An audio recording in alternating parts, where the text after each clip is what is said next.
안녕하십니까, 이청입니다. 부처님께서는 50여 년 동안 제자들을 가르치시면서 많은 말씀을 하셨습니다. 그러나 자신의 말씀을 그대로 맹목적으로 추종하여 따르라고 가르치지는 않았습니다. 오히려 제자들로 하여금 스스로 노력해서 부처님과 같은 경지에 이르도록 길을 제시하고 이끌어 주셨습니다. 조사 스님들도 마찬가지였습니다. 누구나 부처가 될 수 있다. 그러나 거기에 이르는 그 길은 모두가 다른 법. 그래서 오늘도 수행 공덕이 크신 큰 스님을 찾아 산사의 발길이 멎었습니다. 강원도 춘천 북쪽의 북한강변에 있는 현지사, 여기에 주석하고 계신 만연 스님을 통하여 성불의 길, 불국토의 길을 함께 걸어가 보기로 하겠습니다.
스님, 안녕하십니까. 만나 뵈서 반갑습니다. 반갑습니다. 귀한 시간 내주셔서 감사합니다. 네, 반갑습니다. 이 현지사 도량이 앉은 자리가 참 특이한데요. 한쪽에는 북한강을 끼고 또 한쪽에는 속세인 그 마을을 끼고 있습니다. 이런 데 도량을 자리하게 된 까닭이 있으십니까? 네, 여기 한 4년 전입니다. 4년 전에 이제 안착을 해서 공부를 할 때를 물색했습니다. 그동안은 아주 깊은 산에서도 또 시가지에서도 그렇게 수행을 하다가 보니까 일정한 곳이 있었으면 생각을 해서 잡은 게 이곳입니다. 여기가 좋다고 봤습니다. 그래서 도량의 역사는 짧고 규모도 크지는 않습니다만은 그 정진하시는 스님들의 그 열기는 어느 도량보다 뜨겁다고 들었습니다. 대중 스님들은 몇 분이나 계십니까? 지금 스님들이 9분, 10분 정도 됩니다. 10분이요? 다만 공부만 하는 것이 여기 못 듭니다. 그 공부를 옆에서 가르치실 때 특히 어떤 점을 강조 점검하십니까? 가르쳐주는 건 아니고요. 여기 스님들은 대단히 훌륭한 분들입니다. 그래서 또 뜻을 갖추고 있고 열심히 내가 하는 연불선 경전 있고 연불에서 선으로 들어가는 그런 공부를 열심히 하고 있습니다. 연불에서 선으로 들어가는 공부. 내가 여기서 말하는 선은 그 간화선 그 개념이 아닙니다. 넓은 의미에서의 선. 네, 그렇습니다.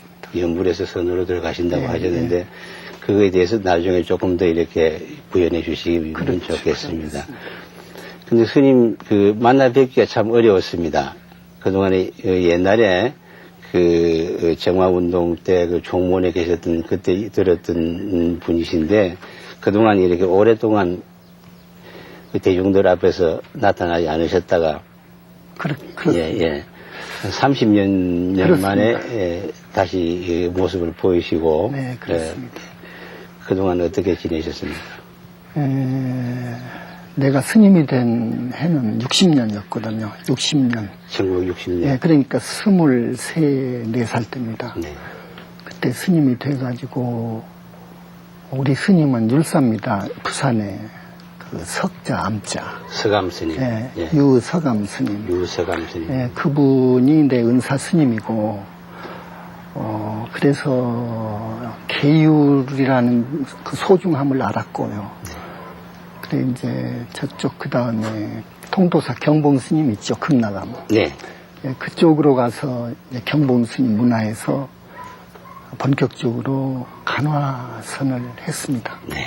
예, 그러다가 이제 전라도 토굴로 가서 정진을 한 지 한 10년쯤 돼서 네.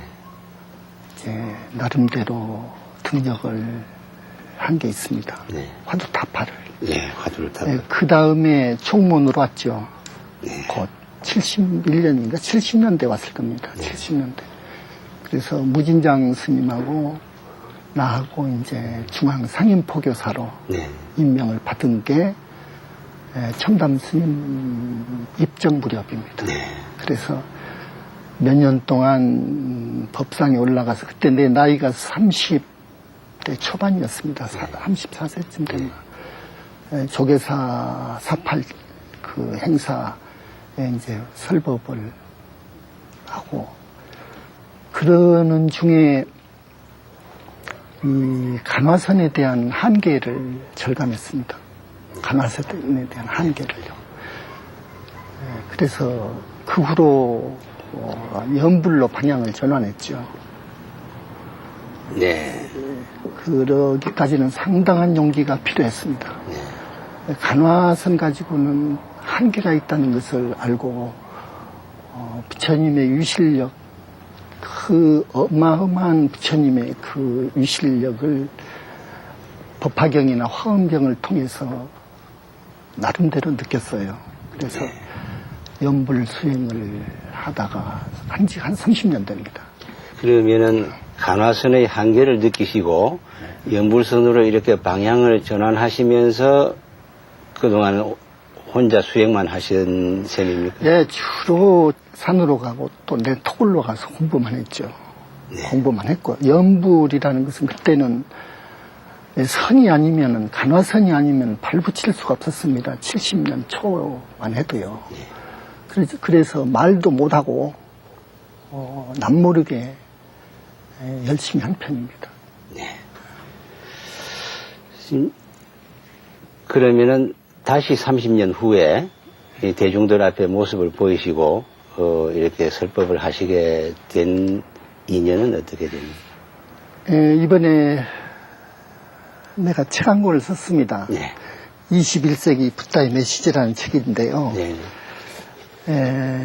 요게 이제 자세히 나옵니다. 네. 내가 30년 동안 은거를 하다가 네. 여러 이제 신도분들한테 사부대중 앞에 이렇게 서는 이 계기가 있습니다. 네. 작년 3월경이죠. 그 돌 있죠, 김용옥 씨. 예. 그분이 MBC TV 매체를 통해서 불교를 형편없이 폄훼한 그런 방송 강의를 하고 있다는 말을 들었습니다. 네. 그래서 그분에게 꼭 한마디 충고, 고언을 해야 되겠다 싶어서 원고를 써가지고 대한불교 부산에 있는 대한불교 신문사로 보냈더니 특별 기고 형식으로 게재한 게 계기가 됐습니다. 이 도량을 세우시고 그 설법을 하시기 시작하신 것은 그 이전이죠. 나는 거의 법회를 사용했습니다. 꼭 필요할 때 TV 법회 한두 번, 라디오 한 3번 정도. 그리고 내가 충분히 공부해서 자신 있게 말할 수 있는 때 아니면 말을 안 어디 하고 거의 무건으로 말을 좀 삼가고 공부만 한 편이죠. 그럼 이 도량은 언제 세우셨습니까? 4년 전쯤 됩니다. 4년이면 만으로 4년 전이 예, 됩니다. 2001년. 예, 만으로 예. 4년 전이 됐는데 그때 뭐 별로 돈도 없고 예. 그렇지만 그저 신념 하나로 예.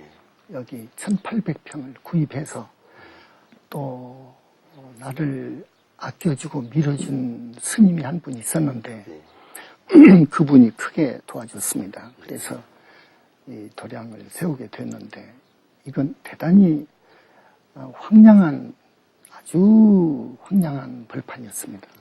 이걸 흙을 돋우고 이렇게 집을 짓고 도량 정비를 이렇게 해놨습니다. 그 발원의 이면에는 그 가나선의 한계를 극복하고 그 한국의 선을 제자리에 놓으시겠다 이런 큰 원이 있었던 것입니까?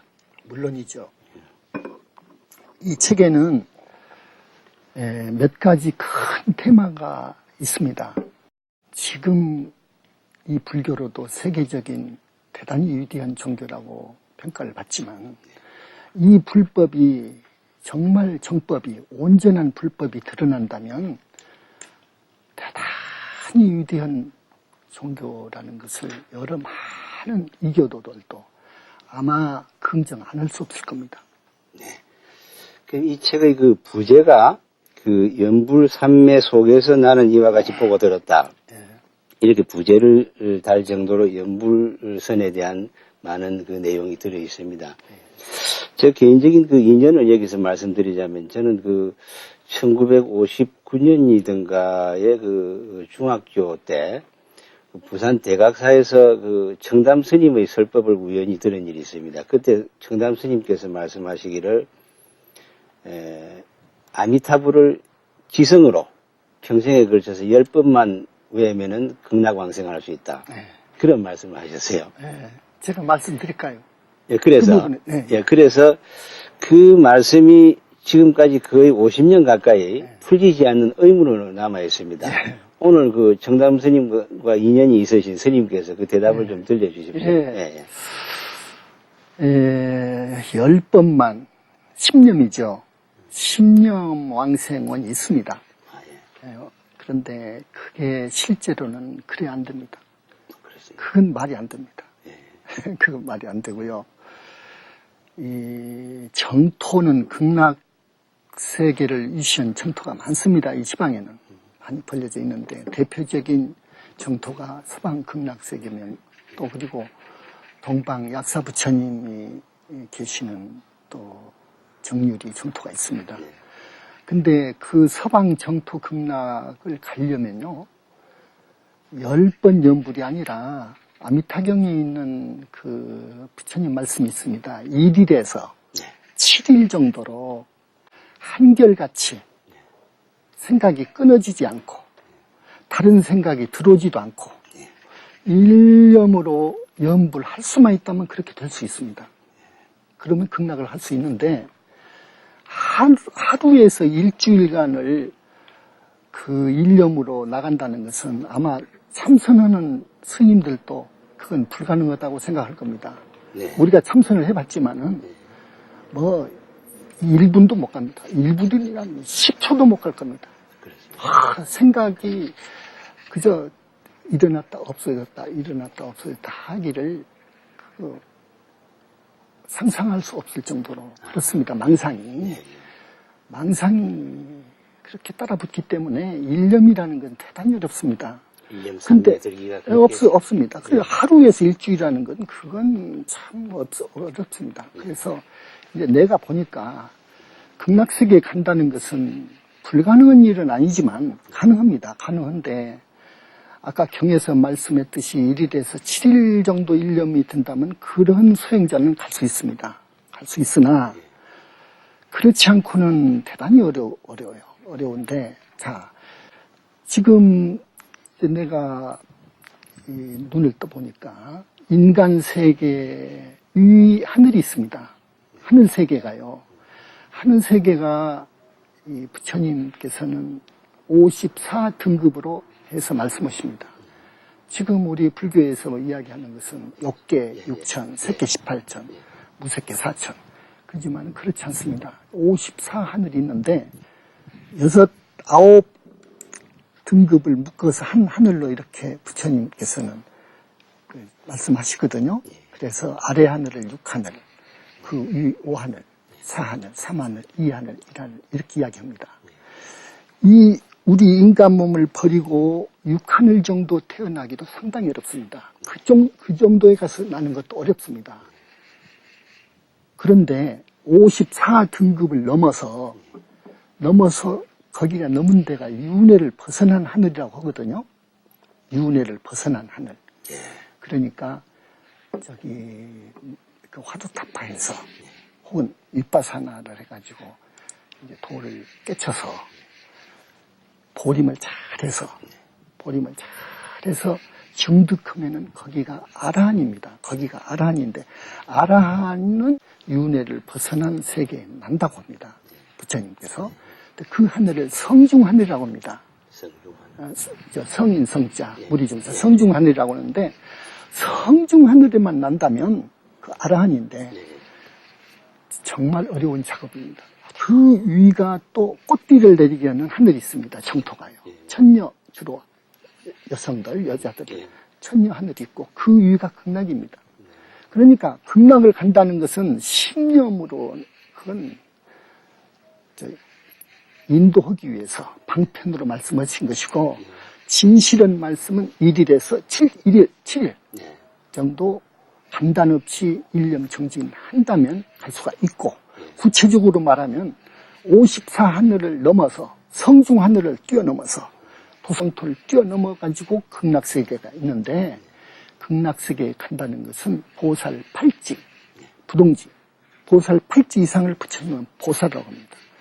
보살 8지라야 가능하다 하는 것이 내가 뵙는 모든 부처님의 똑같은 말씀이고 부처님 세계에서는 하나의 상식이 되어 있습니다. 대단히 어렵습니다. 그러나 그런 분들이 있습니다. 그 간 분들이 있습니다. 자, 그러면 우리 불교가 위대한 면이기도 하고 또 단점이기도 한 것이 해석이 가지가지이고 많은 해석이 가능한 그런 세계이다 보니까 극락이라고 방금 말씀하셨습니다만 극락도 내 마음속에 있고 그래서 어떤 실제 하는 것은 아니다. 그런 견해는 윤회를 벗어난 세계, 극락세계를 보지 못한 수행이 깊이 들어가서 그런 성과를 얻지 못한 사람으로서는 경전 가지고는 안 됩니다. 신념이 왕성한다고도 하고 또 그렇게도 말했고 또 달리 말도 하고 하기 때문에 죄송합니다만 선불교를 이야기해서 거기에서는 그러죠. 지옥이라든지 극락세계라는 것은 마음의 산물이라고 봅니다. 가령 번민으로 차 있는 그 자리가 지옥이고 만족, 행복, 가단 그 마음자리가 극락이라고 합니다. 그리고 성품을 미타라고 합니다. 이게 상당히 중요한 경계에 왔습니다. 굉장히 중요한 이야기입니다. 그래서 이 경봉 스님한테 내가 그랬죠. 문화에 있을 때 경봉 스님은 그 당시에 전강 스님하고 쌍벽을 이룬 과연 도인입니다. 대단히 자비하고 참 공부를 많이 하신 분, 학자이시고. 그래서 나를 예뻐하고 그래서 스님, 난 항상 일질 제자처럼 당신 당에 언제든지 갔었어요. 삼소굴. 네, 삼소굴. 네. 그때 작품을 낸다고 해서 내가 많이 초안을 잡았습니다. 네. 그래서 스님, 정말 진짜로 대답 좀 해주시오. 지옥이나 극락이 있는 겁니까? 없는 겁니까? 부처가 있는 거요? 없는 거요? 나는 가까우니까. 내 머리를 탁 때려요. 이놈 자식, 망상 피지 마. 그럽니다. 없어. 네. 매번 물어보거든요. 항상 그 대답이니까 지금 이 입장에서 분명히 이야기합니다. 실제로 있습니다.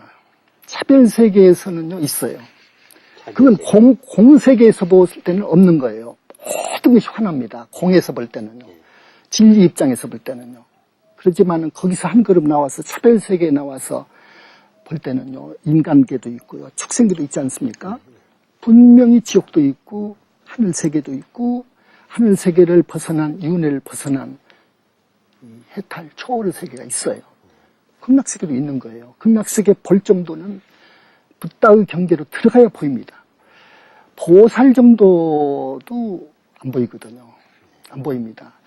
더구나 아라하느 경지에 올라가가지고는 전혀 안 보입니다. 지옥이라든지 하늘세계가 안 보입니다. 극락세계는 더더구나 안 보입니다. 그래서 그 칸트라는 분이 있잖아요. 인식에 한계가 있다고. 정말 맞는 말입니다. 그래서 그 스웨덴보르가 쓴 그 지옥과 천당이란 무슨 책이 있죠. 내가 아마 20세 때 읽었을 거예요. 기독교 그건 칸트는 부인한 거예요. 맞는 거예요. 부처님의 그 위실력 광명을 입지 않고서는 절대 인간의 한계로서는 형이상을 볼 수 없습니다. 그걸 나는 확실히 알았습니다.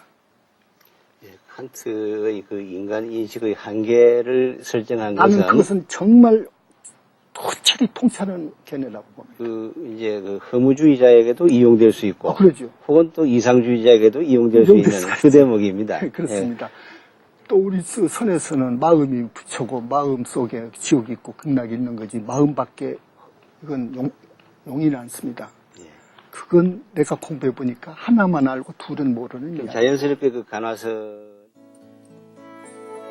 지난 1960년 입산, 이후 경봉선사에게서 공부를 익히고 조계종 종단 행정에 두루 참여해온 만연 스님. 그러나 수행자로서 진정 가야 할 곳을 다시금 보았던 것일까. 문득 모든 자리를 여의고 다만 참선 수자로서 정진하길 30년 세월이다. 옛부터 가야 할 곳을 바로 보았다면 그 길이 멀고 험한 것을 논하지 말라 했다. 만연 스님은 그렇게 성규에 몸을 담고 가깝고 멀고를 헤아리지 않고 다만 정진 또 정진해 왔습니다. 지성심, 심심, 회향 발원심. 부처님을 생각하고 염불하던 그 모든 마음 다해 이제 스님은 당신의 수행을 회향 발원한다. 사생결단으로 정진하라. 머뭇거리지 말라. 그리하여 당신의 환희심이 대중에게 회향되길 간절히 발원하는 것이다. 조계종 자체에서도 한국 불교 자체에서도 이 간화선에 대한 반성이 일고 있고, 반성해야 할 겁니다. 예, 젊은 그 스님들을 중심으로 해서 비파사나라든가 다른 어떤 선에 대한 그 도입, 그 영역을 확대해 나가는 그런 움직임이 왕성하게 일어나고 있는 시점입니다. 좋은 현상입니다. 예, 그래서 이런 시점이기 때문에 스님께서 뭐 굳이 말씀을 안 하실 그렇죠. 필요도 없으시고, 간화선에 대한 어떤 한계를 느끼셨다면 지금 말씀해 주시죠. 간화선은 그 선수행은 깨달음을 대단히 소중히 합니다. 깨달음은 다 된 걸로 봅니다. 예. 깨달음이면요. 예, 깨달음. 그래서 심지어 불교는 깨달음이 있어서 위대한 종교 이렇게도 이야기합니다. 그렇게 얘기해요. 근데 나는 이 깨달음은 붙다 이루어가는 기나긴 여정의 출발점이라고 봅니다. 절대 그렇습니다. 모든 부처님들의 한결같은 말씀입니다. 이건 큰 선언입니다. 깨달은 후에 고림을 잘 해야 할 겁니다. 그래야 아라한이 됩니다. 깨달았다고 해서 공을 체험했다고 해서 모든 경전과 상당한 경전과 뜻이 개합한다고 해서 막행막식 하고 있는데 대단히 위험한 발상입니다. 깨달으면 이제부터 시작입니다.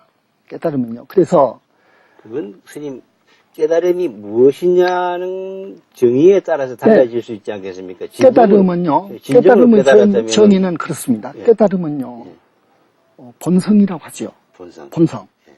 자성이라고 돕니다. 자성을 혹은 또 일체 우주 만물의 근원 자리, 법성이라고 돕니다. 예. 그러니까 그 자리를 보는 것을 깨달음이라고 합니다. 근데 내 경험상 또 많은 화두타파한 분들의 이야기로 볼 때 또 부처님의 말씀을 들어볼 때 깨달음이 지속이 된다면 그 경계가 그 경계가 죽을 때까지 지속이 된다면 돼요. 그러나 그 청정무구한 그 성품 그게 그게 벌어진 때는 이 경계가 뒤집히게 될 때 벌어집니다. 네. 그 경계가 드러나는데요. 네. 그 경계가 드러나는 것이 결코 오래가지 않습니다. 한식경을 넘어가지 않습니다. 이게 중요한 이야기입니다. 한식경을 넘어가지 않습니다. 이게요, 왜 그러냐 하면은, 우리가 억급을 통해서 살아왔잖아요. 네. 우리가. 그러면서 많은 업을 짓고, 따라서 습이 붙고, 또 기가 생기고 그럽니다. 그것이 완전 소멸이 되어야 개합이 되는 겁니다. 네. 그러니까 본래 생각 이전 자리와 나가 뚫기는 뚫었죠. 뚫은 게 깨달음입니다. 깨달음이거든요. 예. 그런데 그 청정무구한 본성과 나라고 하는 요것이 개합이 돼야 되거든요. 예. 개합이 되려면은, 자, 이 사람 내 속에 잠재되어 있는 삼독, 모든 번뇌가 다 뿌리째 뽑혀져야 됩니다. 근데 순수가 돼야 됩니다. 네. 또 아까 또 말씀드렸던 습이라든지 다생해, 기라든지요. 또 뿐만 아니라 나쁜 인연까지도, 찌꺼기까지도 완전히 소멸이 되어버려야 되는데 이건 불가능합니다. 그렇기 때문에요, 깨달음이 종착점이 아닙니다. 시작입니다. 이제 깨달아가지고요, 나라는 것을, 생각을 죽이는 공부를 해야 됩니다. 그걸 투타행이라고 합니다. 가장 좋은 공부는 투타행이 있거든요. 두타임. 예. 부처님께서 아주 제자들에게 고구정령하게 권한 것이 투타행입니다. 그래서 그 깨달음이 뭐냐는 질문을 다시 한번 드립니다. 왜 그러냐면은 지금 깨닫고 나서도 그 유지가 찰나에 지나지 않다고 한다면은 진정한 깨달음은 아니겠지 않겠느냐. 그렇죠. 예. 깨달음 이후에 보림을 하는 것이 바로 그 경계를 유지하려고 하는 거거든요. 네. 예, 그리고 그 본성과 개합하기 위해서 네.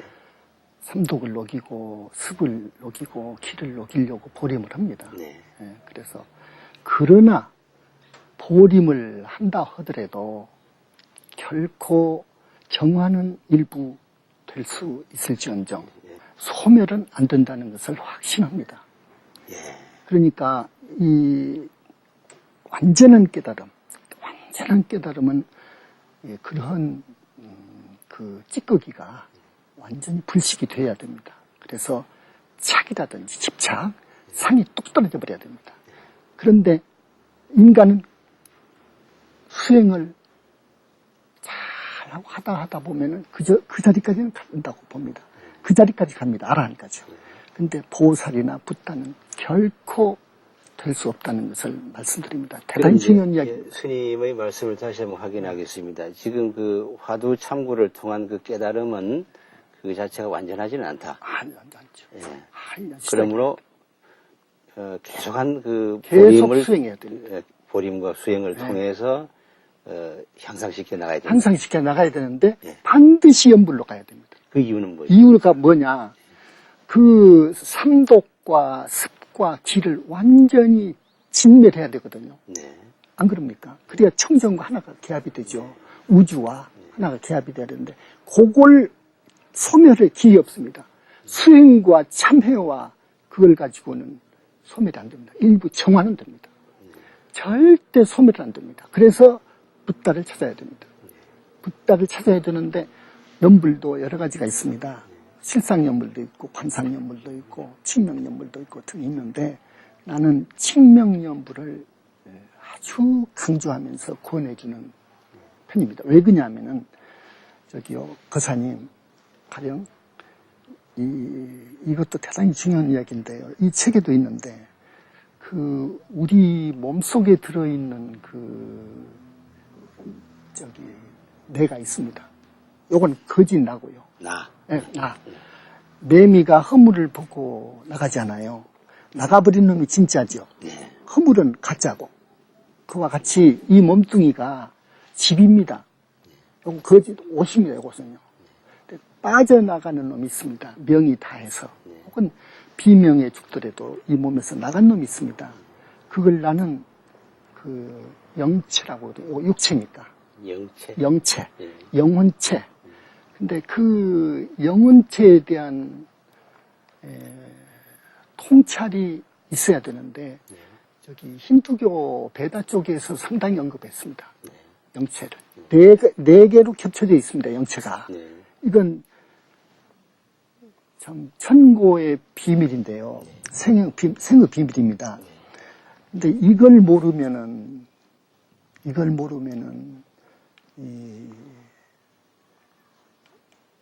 여러 가지로 풀리지 않습니다.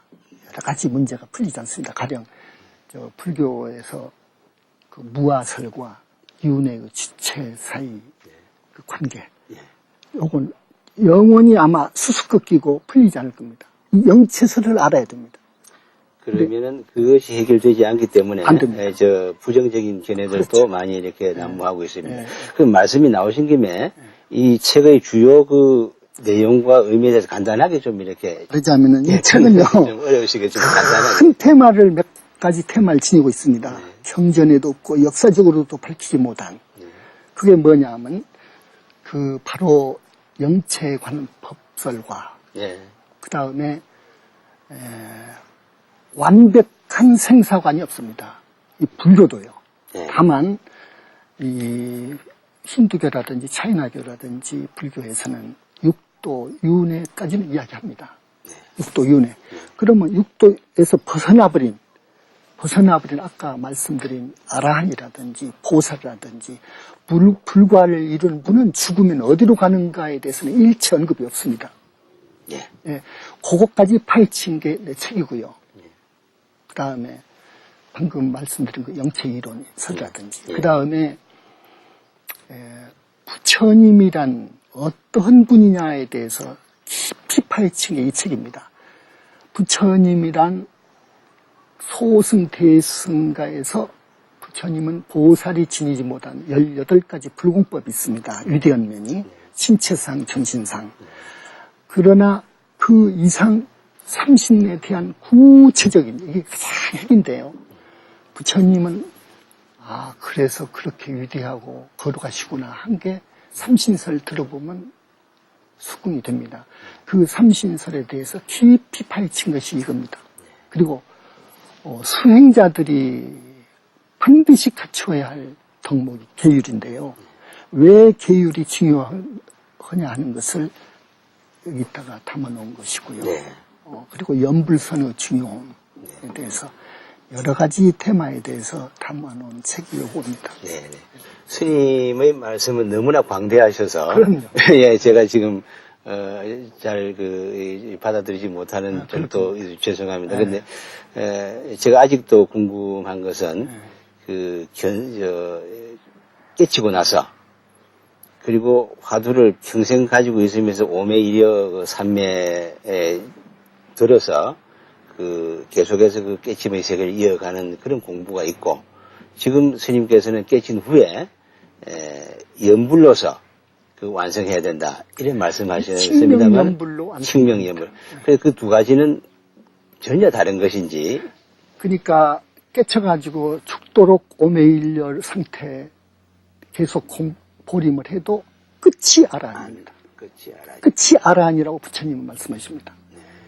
거기서 보살과를 증하려면은 성중하늘로 갔다가 사람 몸을 받아와가지고 보살과를 증하는데 보살붓단 부처님의 위실력에 의해서만 가능합니다. 부처님의 크신 위실력을 입어야 가능합니다. 보살이 되고 붓다가 됩니다. 지난 30년 동안 스님께서는 쭉 이렇게 그 칭명연불선으로 수행을 하셨습니다. 등력한 후로는 방향을 바꾸어서 등력한 후로. 칭명을 했죠. 예. 잘한 겁니다. 잘하신 걸로. 잘한 겁니다. 그래서 지금 그 스님의 경지는 스스로 어떻다고 생각하십니까? 그것은 내가 말할 수 없죠. 이 책에 밝혀 있습니다. 책에 밝혀 있습니다. 예, 예. 스님의 그 은사 스님께서 바로 율사 스님이셨죠. 예, 그 율사 스님으로부터 받은 그 영향이 지금 크게 남아 계십니까? 나는 율사 스님 이전에도 계율을 굉장히 존중했습니다. 예, 부처님께서도 계를 첫째입니다. 첫째도 계, 둘째도 계, 셋째도 계율입니다. 부처님은요. 그런 줄 아십시오. 율사 스님의 영향도 받았습니다.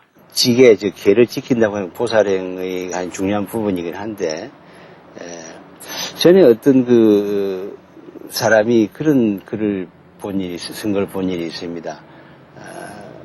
계를 받지 않으면 파괴도 없다. 상당히 허무주의적인 표현이긴 합니다만은, 곧 계라고 하는 것은 형식이다. 이런 뜻으로도 됩니다. 그걸 뒤집어 보면은. 그 하나의 방편인가? 그렇다면 그 자체가 우리 불성을 이렇게 완성해 나가는 그 길인가? 그렇죠. 예. 그렇습니다. 도를 구하는 수행승은 그걸 반드시 정말로 지켜야 됩니다. 그래서 아까 또 음계를 파하게 되면은 삼매에 들 수 없고 결코 삼매에 들 수 없고 거듭 강조합니다. 삼매에 들어가지 못하면은 삼매 해탈할 수 없습니다. 해탈은 삼매에서 옵니다. 네. 또 생사를 자제하는 문제도 삼매에서 옵니다. 삼매를 지금 경시하고 모르고 있는데요. 대단히 소중합니다. 이 책을 보니까 스님께서는 그 경전 공부를 열심히 해라. 그리고 연부를 열심히 하고 계를 잘 지켜라. 이 세 가지에 큰 역점을 두고 말씀을 하시는 걸 본 일이 있는데요. 그럼 우리 중생들은 이 세 가지를 잘 지키면은 극락에 이르겠습니까? 그 중에서 또 효가 빠졌네요. 효가 있습니다. 예, 사회적인 공덕이 효가 있습니다. 틈틈이 연지대사 말씀처럼 돌아가신 부모에 대해서 1년 아니라 죽을 때까지 큰 정성을 다해서 천도를 해야 될 겁니다. 아까 스님께서 불성에 대해서, 불지에 대해서 말씀하실 때 워낙 아득해서 제가 참 감을 잡기가 힘든. 감 잡기 어려울 거예요. 예, 그런 정도였는데, 그렇다면 우리 불도들이 이루고자 하는 곳이 성불일지인데, 궁극에 가서는 그렇게 목표를 둬야 되죠. 그렇죠. 예. 그럼 그 궁극에 이르는 길이 예. 지금 말씀하신 연불산매와 연불선과 또 효, 그리고 계, 그리고 경전을 공부하고 이런 공부를 통해서 저희가 그 궁극에 이르겠습니까? 이룰 수 있죠. 있습니까? 그러니까 목표를 거기다 두되 예. 우선 아라한에 둬야 됩니다. 아라하네. 윤회를 벗어나야죠. 예. 아라한과를 이룬 다음에 보살과를 이루거든요. 그러니까 아라한에 둬야죠. 아라한 선거만 얻어도 대단합니다. 예. 그 깨달음, 예. 보림만 하면 아라한 자리로 가거든요. 예. 스님 말씀은 그 선불기의 깨달음을 버리자는 것이 아니라 아니죠. 그것은 시작일 뿐이고 시작이죠. 거기서 한 걸음 더 나아가야 된다. 네, 그렇죠. 그 방법을 이렇게 여러 가지로 제시하고 계신 것이지요. 그러죠. 예. 칙명연불을 하면 보살지까지 갑니다. 네네. 지금 우리 불교도 급변하는 세계처럼 상당히 변화하고 있고, 문화적인 바탕 위에서 여러 가지 흐름이 달라질 것 같습니다. 네, 그 속에서 간화선의 한계를 말씀하시고, 극복한 방법을 스님께서 말씀해 주고 계신데, 그 간화선의 한계 자체에 대한 본격적인 논의는 여기서 하지 않으시겠다고 하셨으니까, 네, 그렇습니다. 그 실천 방법으로서 극복하는 길을 제시하셨다. 이렇게 저희는 알아듣겠습니다. 칙명연불을 권합니다. 칙명연불을 권하고 계율 특히 음계 예. 그거 지키고 효 다 하고 예. 그리고 경전도 그냥 사교입선이라 해서 예. 멀리 하지 말고 예. 금강경이나 법화경이나 화엄경이나 부모은중경은 정말로 우리가 봐야 됩니다. 예. 특히 금강경 정도는 하루에 한 번씩 독송을 했으면 좋겠습니다. 스님 오늘 말씀 감사합니다. 네.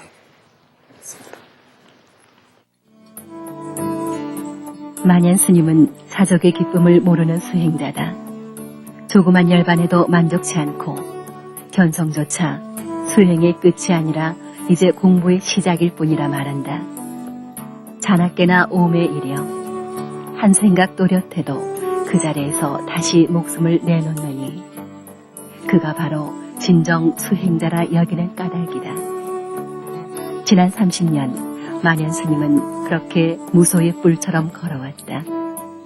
그 침묵의 수행을 두고 세인들은 칩거니 은거니 즐겨 말하나 스님에겐 다만 성성적적한 하루였을 뿐. 그리고 긴 세월 돌아 대중 앞에 법석을 펴고 노사는 말한다. 귀의 불, 귀의 법하라. 세납 70세, 처음처럼 두 손을 모아 부처님께 온전히 귀의하는 스승의 그 모습. 그것이야말로 우리가 진정 상구해야 할 불제자의 참다운 표상이 아닐까.